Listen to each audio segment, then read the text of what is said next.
Facebook live में आप लोगों का स्वागत है। संयोग की बात है कि आज संविधान दिवस है और अभी 2 दिन पहले ही राष्ट्रीय स्वयंसेवक संघ के सरसंघ चालक मोहन भागवत ने एक बयान दिया और आज सुबह प्रधानमंत्री ने एक बयान दिया। और ये दोनों बयान इस मायने में महत्वपूर्ण हैं कि ये दोनों एक दूसरे से रिलेटेड हैं।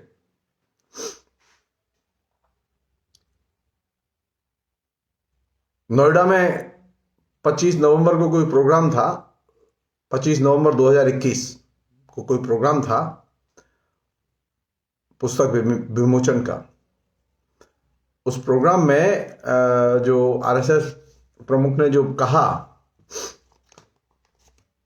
वो बहुत ही चिंता की चीज है। उसे कैजुअली नहीं लेना चाहिए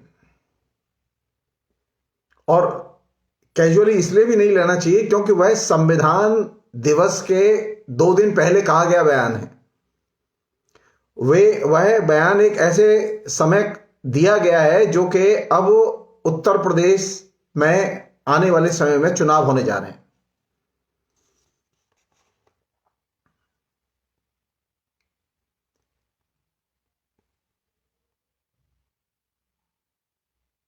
मोहन भागवत ने कितना इतिहास पढ़ा है, कितना इतिहास नहीं पढ़ा है, ये मैं नहीं जानता, लेकिन वो एक बड़े संगठन के सरसंघ चालक है और नरेंद्र मोदी प्रधानमंत्री हैं देश के। किसकी बात मानी जाए? नरेंद्र मोदी संविधान के रक्षक की भूमिका अदा करने की बजाय दूसरी भूमिकाएं अदा कर रहे हैं। सरसंघ चालक एक नई बात कह रहे हैं जो कि लंबे समय से कह रहे हैं। वो ऐसा नहीं कि पहली बार कह रहे हैं। वो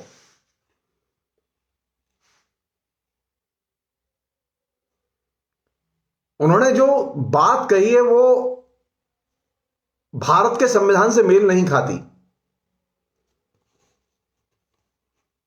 भारत का संविधान अखंड भारत की संकल्पना पर निर्मित नहीं है।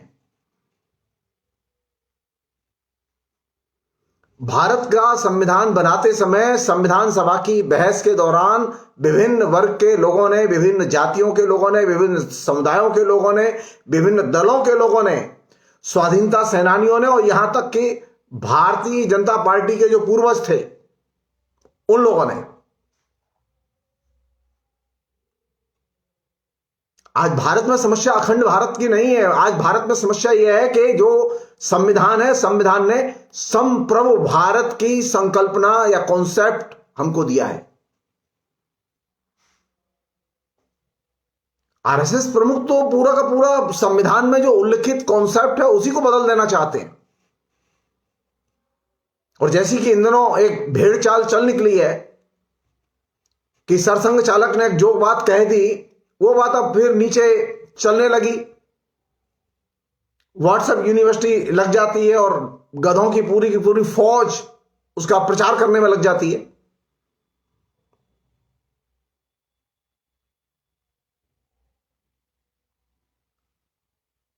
राष्ट्र एकीकृत रहे, न कि अखंड भारत।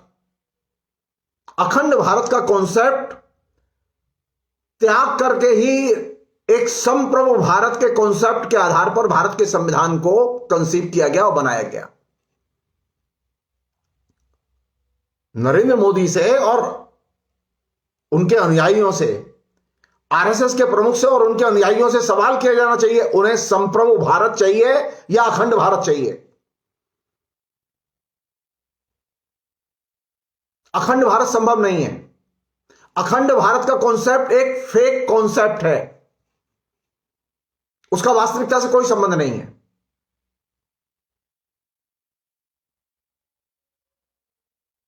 अखंड भारत का कॉन्सेप्ट राष्ट्रीय एकीकरण की प्रक्रिया में या संप्रभु भारत के निर्माण की प्रक्रिया में सबसे बाधक कॉन्सेप्ट है।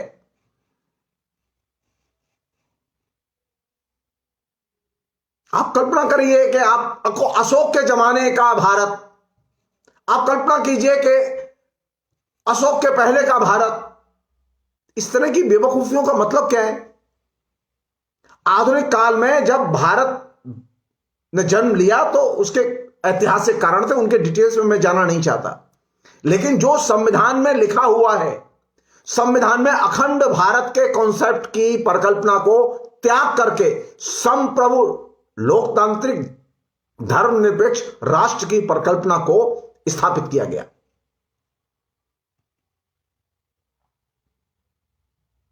तो सवाल यह है कि भारत को आप अखंड भारत के तौर पर देखें या संप्रभु धर्मनिरपेक्ष लोकतांत्रिक भारत के तौर पर देखें।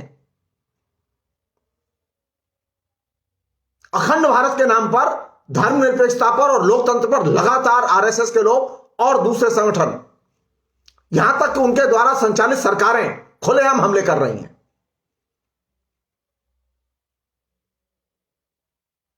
हमारे संविधान में जो मूलभूत मौलिक अधिकार, मानवाधिकार जो सुरक्षित किए गए, संरक्षित किए गए, उन पर खुले हमले हो रहे हैं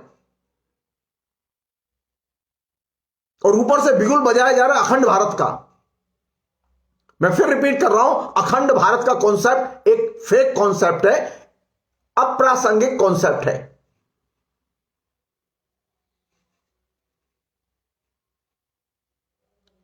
भारत के लिए कौन सी चीज जरूरी है आज? भारत के लिए लोकतंत्र जरूरी है और धर्मनिरपेक्षता जरूरी है, अखंड भारत जरूरी नहीं है। अखंड भारत के कॉन्सेप्ट को मानने का मतलब है बैक टू पेवेलियन, पीछे की ओर जाओ, बैक टू 47 के पहले। हिंदुस्तान को 70 साल पीछे ले जाना संभव नहीं है, हिस्टोरिकली संभव नहीं है, किसी के लिए संभव नहीं है। आप कुछ भी कर लीजिए, आप सारे दुनिया में आप कुछ भी कर लीजिए, आप महान से महान कार्य कर लीजिए, लेकिन आप 47 के पहले की स्थिति में नहीं लौट सकते। तो आज की डेट में जो लोग अखंड भारत का नारा देते हैं, वो बेसिकली विभाजनकारी नारे के तौर पर उसका इस्तेमाल करते हैं।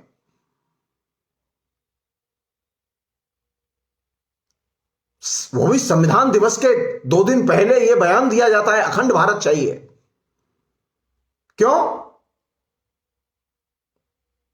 उन्होंने जो बयान दिया है, पहले मैं उसे बताता हूं आपको।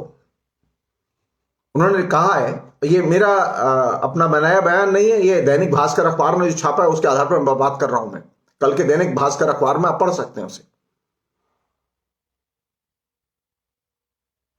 संघ प्रमुख ने कहा कि विभाजन कोई समाधान नहीं था, न तो भारत खुश है, न ही इस्लाम के नाम पर इसकी मांग करने वाले खुश हैं। अनकोट। सरसंघ चालक से पूछा जाना चाहिए कि संप्रभु भारत से भारत की जनता खुश है कि नहीं है। पिछले 70 साल से लगातार जितने भी चुनाव हुए हैं, भारतीय जनता पार्टी ने उसमें हिस्सा लिया है। पहले जनसंघ के नाम पर हिस्सा लिया, फिर भारतीय जनता पार्टी के नाम पर हिस्सा लिया, और उन्होंने ये सौगंध खाई है कि संविधान के अनुसार काम करेंगे और संविधान को मानेंगे। आरएसएस के जो लोग जो हिंदुस्तान में रहते हैं, वे संविधान से संचालित हैं, वे अखंड भारत से संचालित नहीं हैं। अखंड भारत का कोई संविधान नहीं होता था, अंग्रेजों का शासन था। अखंड भारत में लौटने का मतलब है अंग्रेजों के शासन के जमाने की दुर्दशा में लौटना।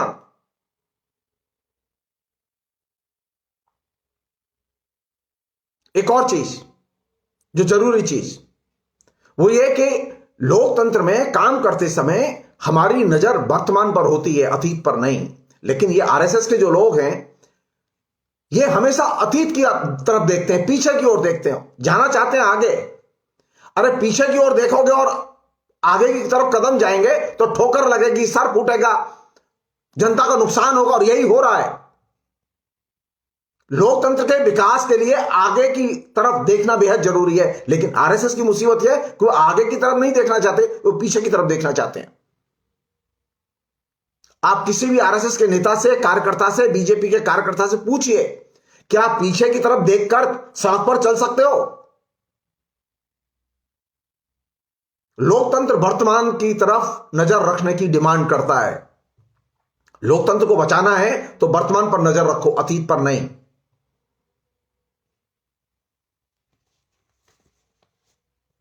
उन्होंने एक और बात कही, बहुत ही इंटरेस्टिंग बात कही। मातृभूमि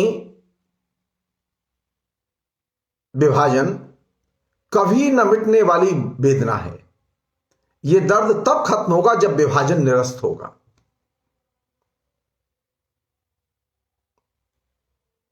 हम बहुत विनम्रता से कहना चाहते हैं, विभाजन को आप अब एक ऐतिहासिक रियलिटी के तौर पर, यथार्थ के तौर पर स्वीकार कर लीजिए। भारत की संसद और भारत का संविधान इसे स्वीकार कर चुका है।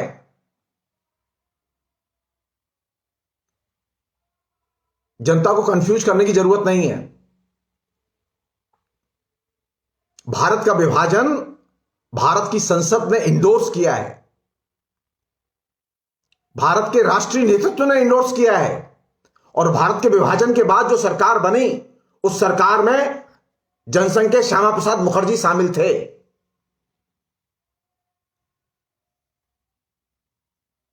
हां, एक चीज जरूर हुई थी, आरएसएस ने कभी संविधान को स्वीकार नहीं किया था। उस समय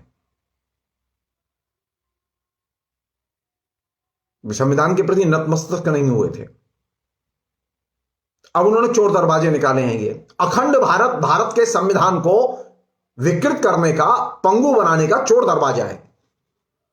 अखंड भारत का कॉन्सेप्ट भारत में एग्जिस्ट नहीं करता। भारत में एक ही कॉन्सेप्ट एग्जिस्ट करता है जिस पर भारत संचालित है। भारत एक संप्रभु लोकतांत्रिक धर्मनिरपेक्ष राष्ट्र है।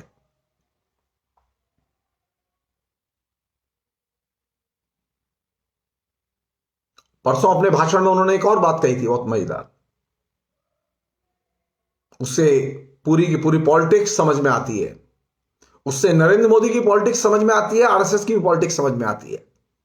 उन्होंने कहा, अत्याचार को रोकने के लिए बल के साथ सत्य आवश्यक है। उनसे पूछा जाना चाहिए, अत्याचार कहां हो रहे हैं?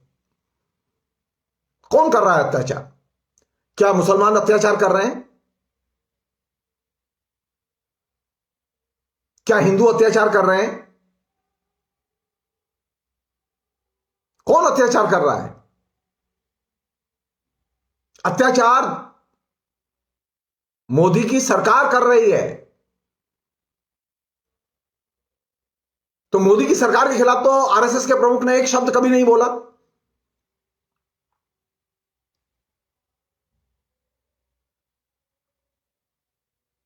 और एक अन्य चीज, बल के साथ सत्य आवश्यक है। बल और सत्य एक दूसरे के विरोधी हैं।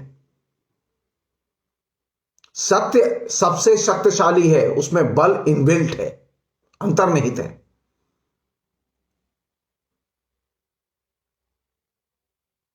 तो आरएसएस को अत्याचार करने के लिए बल भी चाहिए और झूठ बोलने के लिए ये अखंड भारत का सत्य भी चाहिए।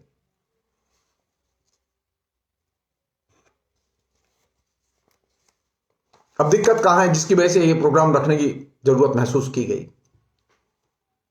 दिक्कत यह है कि ये जो आरएसएस के लोग हैं और जो उनके अनुयायी हैं, जो कि सरकार चला रहे हैं केंद्र से लेके विभिन्न राज्यों में, वो असल में भारत को क्या चाहिए? भारत को लोकतंत्र चाहिए, आरएसएस को हिंदुत्व चाहिए। लड़ाई इस बात की है। भारत लोकतंत्र को विकसित करके आगे जाएगा या भारत हिंदुत्व को विकसित करके आगे जाएगा? भारत में लोग हिंदुत्व पर जितना जोर देंगे, लोकतंत्र उतना ही कमजोर होगा। नरेंद्र मोदी जो आज बोल रहे थे, वो एकदम सफेद झूठ बोल रहे थे। नरेंद्र मोदी ने अपने 7 साल के शासन में जितने लोकतांत्रिक हमले किए हैं, पिछले 70 साल के शासन में कभी किसी सरकार ने इतने हमले नहीं किए।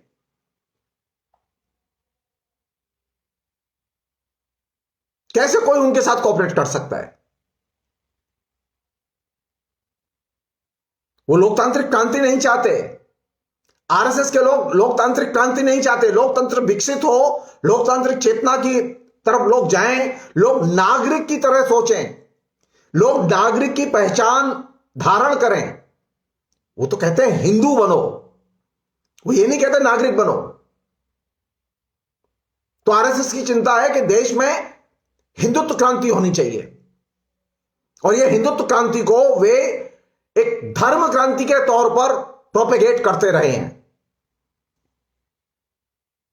आप जितनी हिंदुत्व की बात करेंगे और जितनी धर्म की क्रांति की बात करेंगे, वो चाहे राम के नाम पर हो, चाहे वो परशुराम के नाम पर हो, चाहे वो जिसके नाम पर हो,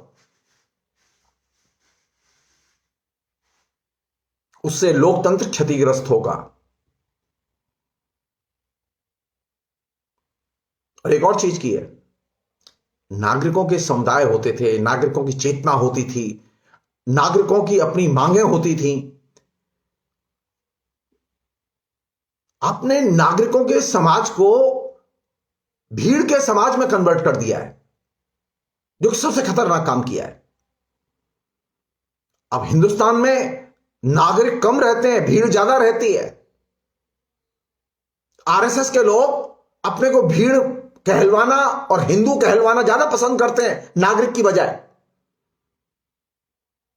भारत का गौरव हिंदू कहने से बढ़ने वाला नहीं है। भारत का गौरव बढ़ता है जब कोई रहता है यहां, वो अपने को नागरिक कहे और नागरिक की चेतना में रहे, वो चाहे हिंदू हो चाहे वो मुसलमान हो। आधुनिक राष्ट्र की अगर संविधान को आप पढ़ें, संविधान हमारे यहां नागरिक की आधुनिकतम पहचान हमें देता है। धर्म की पहचान हमारी पुरानी पहचान थी, नागरिक की पहचान हमारी नई पहचान है, और नागरिक की पहचान के आधार पर ही नया राष्ट्र बन सकता है, धर्म की पहचान के आधार पर नहीं बन सकता। तो जरूरत किस बात की है कि जरूरत इस बात की है कि जिन लोगों के पास में धर्म की, जाति की जो पहचान है और चेतना है, आइडेंटिटी है, उनको विकसित करके नागरिक चेतना में रूपांतरित किया जाए।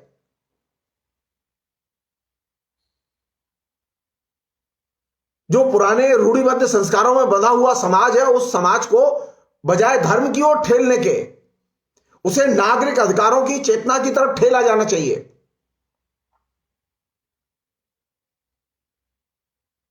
तो जब आप हिंदुत्व की बात करेंगे, धर्म की बात करेंगे और धार्मिक क्रांति की बात करेंगे, तो आप धार्मिक तत्ववाद का प्रचार करेंगे। हिंदुत्व का जो कॉन्सेप्ट है जिसको कि आरएसएस प्रचारित करता है, उस कॉन्सेप्ट का गांधी से और पुराने जो फ्रीडम मूवमेंट के जो लोग हैं उनके कॉन्सेप्ट से कोई लेना देना नहीं है। इवन उनके हिंदुत्व के कॉन्सेप्ट का विवेकानंद से भी कोई लेना देना नहीं है। बल्कि हिंदुत्व का कॉन्सेप्ट धार्मिक तत्ववाद का कॉन्सेप्ट है। और यह कहना ज्यादा सही होगा कि हिंदुत्व का कॉन्सेप्ट जो है वो एक तरह से लोकतंत्र का या हिंदू जो ट्रेडिशनल जो दर्शन है, हिंदू जो धर्म है, उसका वो विलोम तैयार करता है।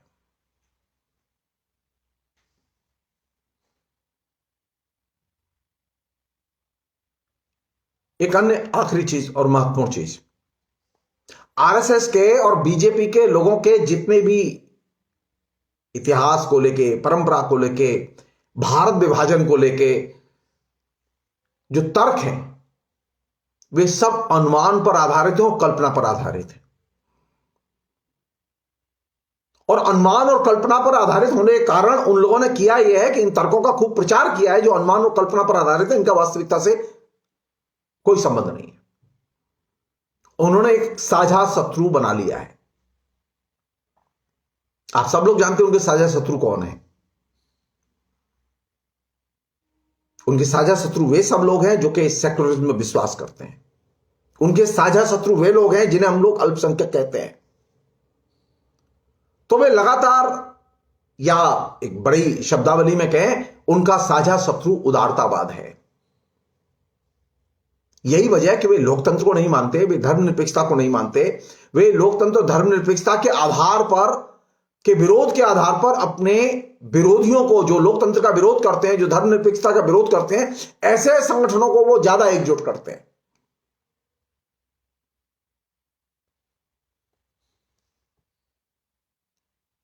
और इसके लिए वो करते ही है, लोकतंत्र की कमजोरियों को वे हाईलाइट करते हैं, डेमोक्रेसी की कमजोरियां।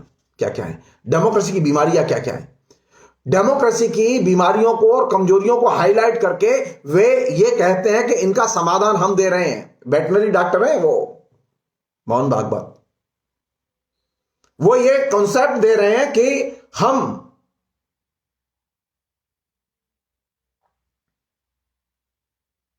वो वेटनरी कॉन्सेप्ट वो जो दे रहे हैं, वो ये कह रहे हैं कि हम एक कॉन्सेप्ट दे रहे हैं आपको, हिंदुत्व का कॉन्सेप्ट, अखंड भारत का कॉन्सेप्ट। भारत का संविधान हिंदुत्व के कॉन्सेप्ट को नहीं मानता, भारत का संविधान अखंड भारत के कॉन्सेप्ट को नहीं मानता।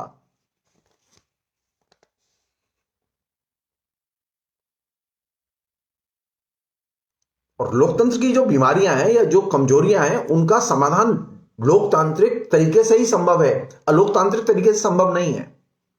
उसके लिए आपको बेहतर लोकतांत्रिक विकल्पों की खोज करनी होगी, न कि हम पीछे की ओर लौटें। ये जो पीछे की ओर लौटने की जो बीमारी है, जो कि बड़े पैमाने पर आरएसएस ने फैलाई हुई है, यह बीमारी बहुत खतरनाक है।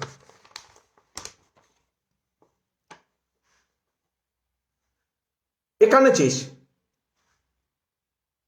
पुरानी जितनी भी किताबें हैं, पुरानी जितनी भी मान्यताएं हैं, उनके बारे में वे लगातार गलत व्याख्याएं, कुव्याख्याएं प्रचारित और प्रसारित करते रहते हैं।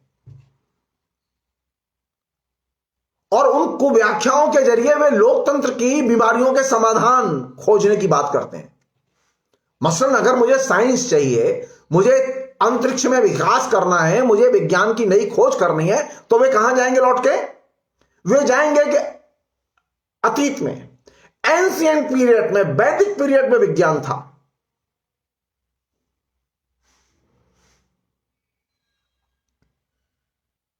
अगर एंशिएंट पीरियड में विज्ञान होता तो फिर नेचुरल साइंस को खोजने की जरूरत नहीं पड़ती।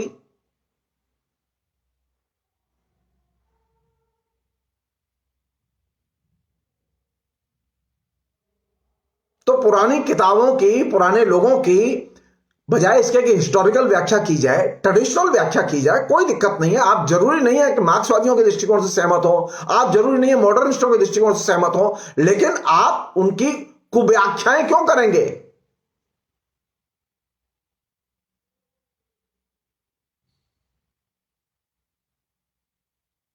पुरानी किताबों की कुव्याख्याओं, पुराने लोगों के विचारों की कुव्याख्याओं को पेश करके वे लोकतंत्र के समाधान खोजने की बात कर रहे हैं।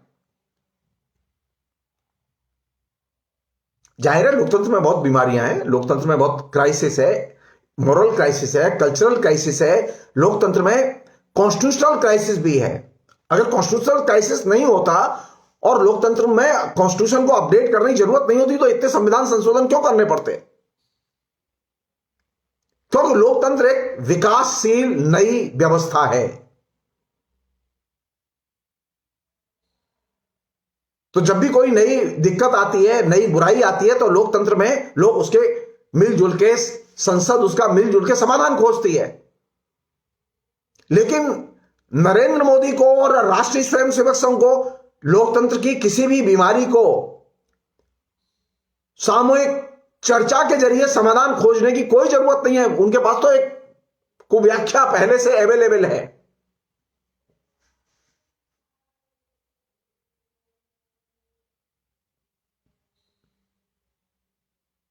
किस पर विश्वास करें? कुव्याख्याओं पर विश्वास करें या सही सटीक जो व्याख्याएं हैं, जो कि व्यवहार में खरी उतरती हैं, उन पर विश्वास करें? अखंड भारत का कॉन्सेप्ट कुव्याख्याओं के आधार पर निर्मित कॉन्सेप्ट है।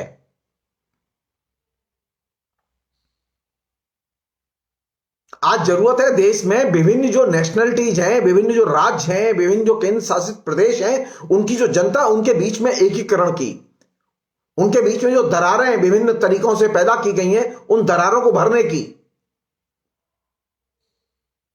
तो आप दरार तो भरते नहीं हैं।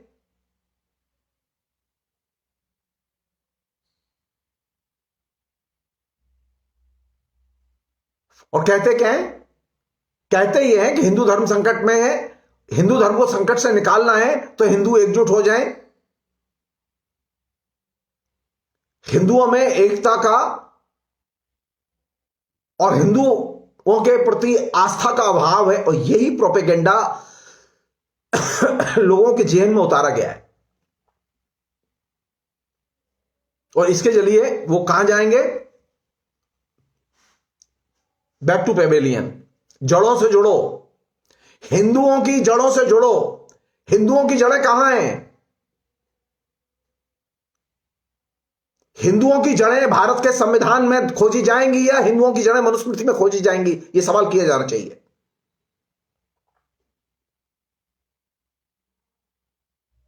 हिंदुओं की जड़ें दहेज प्रथा के विनाश पर टिकी हुई है, दहेज प्रथा के प्रसार पर टिकी हुई है। हिंदू परिवार बिखर रहे हैं, हिंदू परिवारों में संकट गहरा है। हिंदू समाज में, भारतीय समाज में पूरे में करप्शन एक कॉमन फिनोमेना बन चुका है। झूठ बोलना एक कॉमन फिनोमेना बन चुका है। तो आरएसएस ने तो पिछले 70 साल में करप्शन के खिलाफ कोई रैली नहीं निकाली, और जो रैली निकाली थी वो फेक साबित हुई। आरएसएस के लोगों ने 2G 3G स्पेक्ट्रम का जितना ढोल पीटा वो सारा का सारा फेक साबित हुआ। और जिस व्यक्ति ने 2G 3G स्पेक्ट्रम के बारे में सबसे अधिक झूठ बोला, उसने खुलकर माफी मांगी। और जिसने ड्रामा किया, अन्ना हजारे, जिसको मुखौटे की तरह इस्तेमाल किया, उस अन्ना हजारे के लोकपाल का आज कहीं पता नहीं है।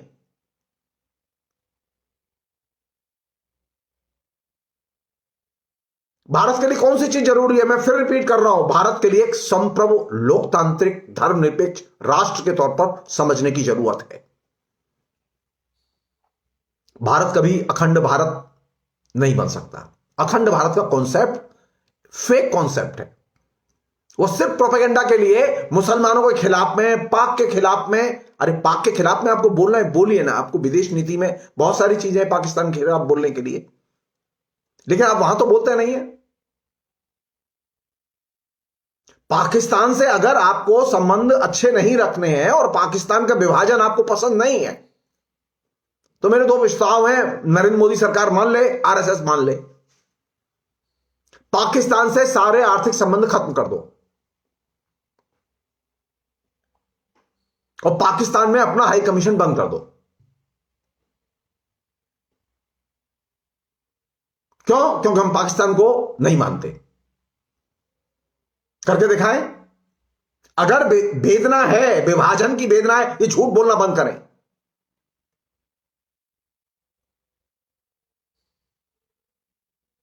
जिन्ना की मजा, अब वो कह रहे हैं, अब उत्तर प्रदेश के मुख्यमंत्री बोलने लगे हैं, आपको गन्ना चाहिए, जिन्ना चाहिए। अरे जिन्ना की मजार पर तो माला चढ़ाने के लिए मुलायम सिंह यादव नहीं गए थे, लाल कृष्ण आडवाणी गए थे। और नवाज शरीफ के घर बिना बुलाए बिरयानी खाने, शादी में शामिल होने के लिए नरेंद्र मोदी गए थे। कांग्रेस का कोई पीएम नहीं गया आज तक। कांग्रेस के कभी किसी पीएम ने जाके किसी भी पाकिस्तान के पीएम के यहां शादी अटेंड नहीं की। शर्म आनी चाहिए। आप किसानों को भड़का रहे हैं, गन्ना चाहिए, जिन्ना चाहिए। गन्ना किसानों का तकरीबन 9,000 करोड़ रुपया बकाया है, जो कि पेमेंट नहीं दिया है।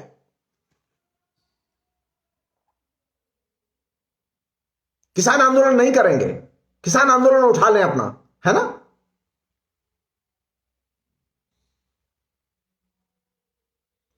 बीजेपी ने इस बीच में 9,000 करोड़ रुपए से अधिक चंदा उठाया है 7 साल में। लेकिन किसानों के लिए अभी तक 9,000 करोड़ रुपए का पेमेंट नहीं हुआ है, जिन्होंने गन्ना उत्पादन करके हमको दिया।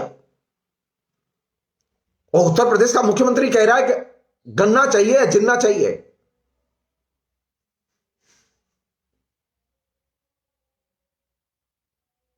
भारत के लिए एक संप्रभु राष्ट्र चाहिए, और भारत एक संप्रभु राष्ट्र है। नरेंद्र मोदी की सरकार की नीतियों ने यह स्थिति पैदा की है कि संप्रभु राष्ट्र की जो परिकल्पना थी उसके लिए खतरे पैदा हो गए। आज स्थिति है कि चीन ने हमारी जमीन पर कब्जा कर लिया, नए सिरे से गांव बसा दिए। अरुणाचल में गांव बसा दिया है उसने, लेह लद्दाख में जमीन पर कब्जा किया हुआ है। आप निगोशिएशन करके खाली नहीं करा पाए। मैं पहले कई बार इस बात पर बोल चुका हूं। जब आपको झूले में बिठाना था चाइना के राष्ट्रपति को, तो आप तो बुलाकर लाए थे, लेकिन आपको भारत की जमीन जब छुड़वानी है तो आप चीन के राष्ट्रपति से मिलने क्यों नहीं गए? चीन के राष्ट्रपति से आपने डायलॉग करने की कोशिश क्यों नहीं की?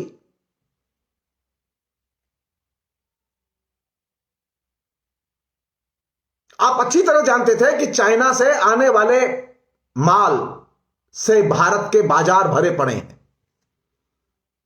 आपने अचानक चाइनीज वस्तुओं पर, उनके आने पर पाबंदी लगा दी।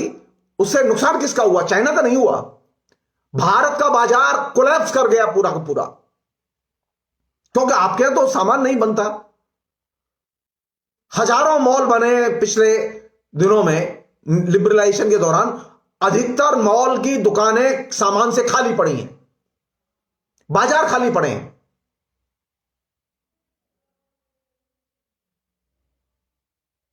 तो आपने चाइना की सेवा की भारत को कमजोर करके, चाइना की वस्तुओं पर पाबंदी लगा के आपने चाइना की सेवा की, चाइना को मजबूत किया। चाइना कमजोर नहीं हुआ इससे, यह गलतफहमी है।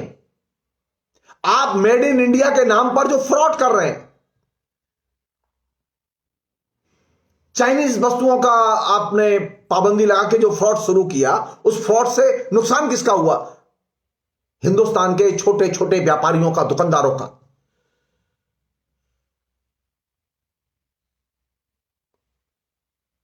इससे संप्रभु राष्ट्र की आत्मनिर्भरता खत्म होती है।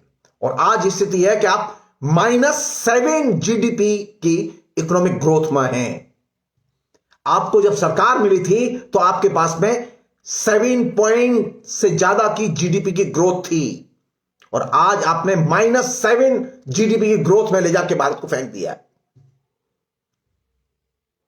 तो अखंड भारत के कॉन्सेप्ट के आधार पर जब बीजेपी की सरकार चलेगी केंद्र में, आरएसएस के नेतृत्व में सरकार चलेगी, तो संप्रभु राष्ट्र कोलैप्स करेगा, आत्मनिर्भर राष्ट्र कोलैप्स करेगा। और यह इकोनॉमी बता रही है,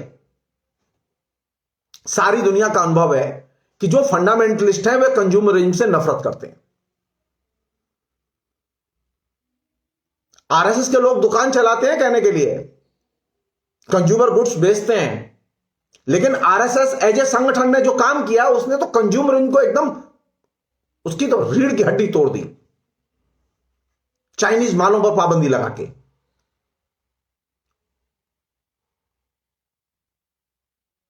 फंडामेंटलिस्टों को सिनेमा पसंद नहीं है, तो आरएसएस के लोग, बीजेपी के लोग आए दिन सिनेमा इंडस्ट्री के लोगों पर हमले करते रहते हैं। तरह तरह से हमले हो रहे हैं, कहीं किसी सीरियल की शूटिंग के, कहीं किसी फिल्म की शूटिंग के बहाने, कभी किसी बहाने, कभी किसी बहाने, पूरे के पूरे फिल्म उद्योग को एकदम बदनाम करने में पूरा का पूरा तंत्र लगा हुआ है। अरे आप एक ऑर्डिनेंस निकालिए और कहिए कि भारत में फिल्म बनाना प्रतिबंधित है। भारत में सिर्फ राम नाम जपना एकमात्र काम है। 33 करोड़ देवताओं के देश में सिर्फ एक देवता, किसने कहा था ये? भगवान राम तो नहीं मानते थे कि एक ही देवता को मानो। भगवान राम ने एक देवता की पूजा नहीं की थी। तो फिर ये लोगों के जहन में ये बात क्यों उतारी जा रही है कि सिर्फ एक ही देवता को मानो?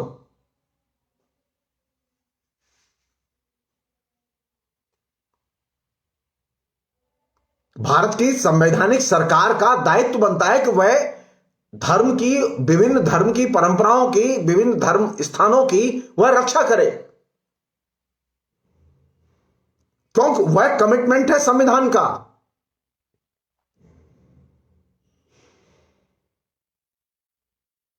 अगर आप चाहते हैं कि भारत लोकतांत्रिक भारत बने, तो अखंड भारत के कॉन्सेप्ट को एक सिरे से रिजेक्ट कीजिए।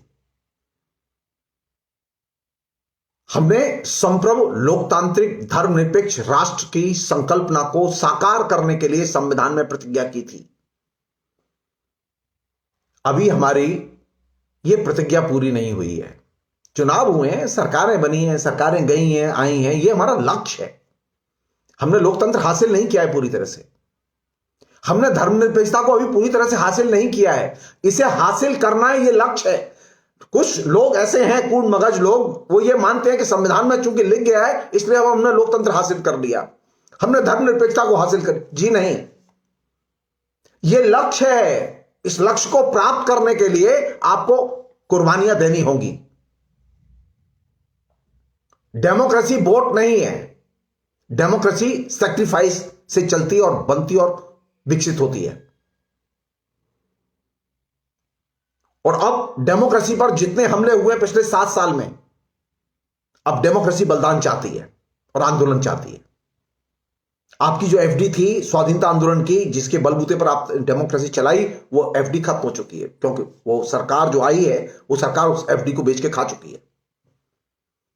अब आपको नया लोकतांत्रिक समाज, लोकतांत्रिक चेतना, लोकतांत्रिक संगठन, लोकतांत्रिक आंदोलन खड़ा करना होगा। भारत को अखंड भारत की नहीं, भारत को संप्रभु भारत की जरूरत है और लोकतंत्र की जरूरत है। और लोकतंत्र को आप पीएम के जरिए, सद्भावना के जरिए अर्जित नहीं कर सकते। लोकतंत्र को सिर्फ स्ट्रगल के जरिए अर्जित कर सकते हैं, जन आंदोलन के जरिए अर्जित कर सकते हैं। नरेंद्र मोदी में अगर थोड़ी सी भी नैतिकता होती तो जो उन्होंने मजदूरों के अधिकार, जो संविधान प्रदत्त अधिकार थे, जो उन्होंने और उनकी सरकार ने छीने हैं, पिछले 4 साल, अगले 4 साल के लिए सस्पेंड किए, जिनका रिन्यूअल अभी होना बाकी है। मैं मांग करता हूं कि इस संविधान दिवस पर वे अधिकार पुनः मजदूरों को लौटाए जाने चाहिए। मजदूरों ने बड़ी कुर्बानियां दी हैं इस हिंदुस्तान के निर्माण में, आरएसएस के लोगों ने कोई कुर्बानी नहीं दी है। जो विशाल भारत दिखाई दे रहा है, नया भारत दिखाई दे रहा है, इस विशाल और नए भारत को के निर्माण में मजदूरों की कुर्बानियां लगी हुई हैं, मेहनत लगी हुई है, उनका पैसा लगा हुआ है। मजदूरों के आप संविधान पर लोकतंत्र की कसम खाएंगे और मजदूरों पर हमले बोलेंगे और आप चाहेंगे कि आपकी पूजा की जाए? बिल्कुल नहीं। हर व्यक्ति को भारतीय जनता पार्टी और आरएसएस के लोगों के साथ में हर स्तर पर, गांव-गांव में हर स्तर पर असहयोग करना चाहिए, शांतिपूर्ण तरीके से असहयोग करना चाहिए। क्योंकि ये लोग संविधान के द्वारा दिए गए जो अधिकार हैं, उन अधिकारों को लगातार छीन रहे हैं और संविधान की जड़ों में मट्टा डाल रहे हैं। अखंड भारत का कॉन्सेप्ट भारत के संविधान की जड़ों में मट्टा डालने वाला कॉन्सेप्ट है। अब आप तय कर लीजिए, आपको भारत का संविधान संप्रभु राष्ट्र चाहिए या अखंड भारत चाहिए? और अखंड भारत अगर चाहिए तो जाइए,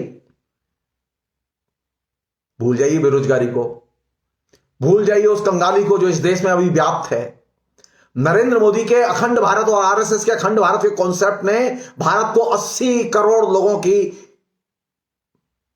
कंगाली दी है। अभी 80 करोड़ से अधिक लोग कंगाली के कगार पर खड़े हैं, उनके पास खाने के लिए कुछ नहीं। इस 7 साल से जो अखंड भारत की प्रच्छन्न प्रैक्टिस चलती रही है, ये उसका दुष्परिणाम है। अखंड भारत का कॉन्सेप्ट जन विरोधी कॉन्सेप्ट है।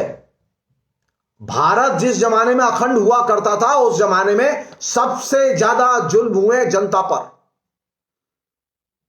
सबसे ज्यादा जुल्म हुए मेहनतकश लोगों पर। वो चाहे निचली जाति के लोग हों, चाहे वो ऊंची जाति के लोग हों, गरीबों पर सबसे ज्यादा जुल्म हुए हैं।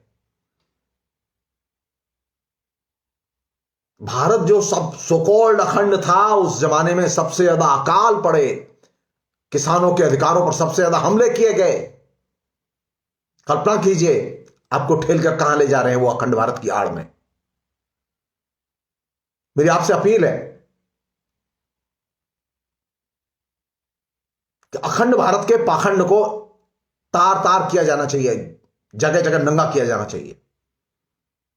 पूछा जाना चाहिए संविधान को मानते हो कि नहीं मानते हो? और मानते हो तो बताओ कि इसमें अखंड भारत की कल्पना कहां है? यह देश संविधान के आधार पर चलेगा और संविधान कहता है भारत एक संप्रभु राष्ट्र है। मुझे एक संप्रभु राष्ट्र चाहिए, अखंड भारत नहीं चाहिए। मुझे एक लोकतांत्रिक राष्ट्र चाहिए, अखंड भारत नहीं चाहिए। मुझे धर्मनिरपेक्ष राष्ट्र चाहिए, मुझे बहुलतावादी राष्ट्र चाहिए, लेकिन अखंड भारत नहीं चाहिए। अखंड भारत का कॉन्सेप्ट जिस जमाने में था, उस जमाने में लोग बहुलतावाद को नहीं मानते थे। दलितों के पास कोई अधिकार नहीं थे, आदिवासियों के पास कोई अधिकार नहीं थे, और वो जनता का एक बहुत बड़ा हिस्सा थे। मजदूरों किसानों के पास में कोई अधिकार नहीं थे, वे हिंदुस्तान का बहुत बड़ा हिस्सा थे। तो आप अखंड भारत की आड़ में हमें कहां ले जाना चाहते हैं? अधिकारहीन जीवन जीने के लिए भारतीय समाज को तैयार किया जा रहा है। पूछिए, जिस समय अखंड भारत था, उस समय भारत में दलितों के पास में कौन से अधिकार थे? स्त्रियों के पास में कौन से अधिकार थे? स्त्रियों के लिए पढ़ने के लिए स्कूल नहीं थे, दलितों के लिए स्कूल नहीं थे, स्त्रियों दलितों के लिए मंदिर नहीं थे, देवालय नहीं थे, रोजगार के अवसर नहीं थे। ये रोजगार के अवसर, ये विकास की तमाम संभावनाएं, विज्ञान की तमाम संभावनाएं अखंड भारत में नहीं थी। अखंड भारत सिर्फ कंगालों का देश था। तो अगर मुझे अखंड भारत के कॉन्सेप्ट से लड़ना है तो मुझे किससे लड़ना होगा? मुझे अपने संविधान के दृष्टिकोण को आधार बना के लड़ना होगा। मेरा संविधान चाहता है कि एक आत्मनिर्भर भारत बने, और आत्मनिर्भर भारत बनने के लिए जरूरी है कि हम समानता के कॉन्सेप्ट पर जोर दें। अखंड भारत का कॉन्सेप्ट जिस जमाने में था, या भारत जिस जमाने में अखंड भारत था, उस जमाने में भारत जातियों में और वर्णों में विभाजित था। वर्ण और जाति और धर्म के विभाजन को भारत का संविधान अस्वीकार करता है, इसलिए मुझे अखंड भारत नहीं चाहिए। मुझे संप्रभु, सेकुलर, लोकतांत्रिक भारत चाहिए। फिलहाल इतना ही। Thank you.